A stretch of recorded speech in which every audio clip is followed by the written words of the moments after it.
dawo gida Najeriya za mu gane cewa zancen coronavirus ya yi kamari a jihar Lagos, wanda har wasu suna faɗin cewa haka ɗin ƙarya ne ko kuma gaskiya.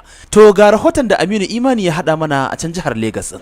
Wannan abin da yake faɗa shine coronavirus ba gaskiya bace, sannan kuma mu ba mu imani da ita ba, kuma sannan ana yi ne domin a wulakanta mutane ko kuma a cutar da mu, domin mu ba mu ga mai ita ba, sannan kuma ba mu ji labarin mai ita ba. Sannan ana cewa a jihar Lagos akwai wannan cuta, sannan muna cikin Lagos mu ba mu ga masu wayannan cututtukan ba. Lalle coronavirus gaskiya ce, sannan kuma cuta ce mai karya garkuwar jiki, sannan cuta ce mai saurin kashe mutane.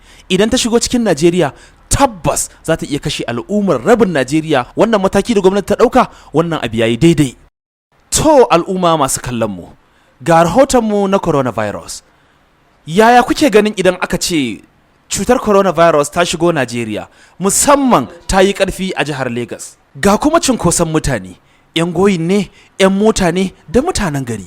Yaya wannan cuta za ta kasance idan aka ce wannan cuta ta shigo cikin garin Lagos, ta fantsamu a gurin al'umma? To yanzu ga rahoton wa'inda muka tattauna da su, ga kuma abin da suka faɗa dangane da coronavirus a Najeriya, jihar Lagos.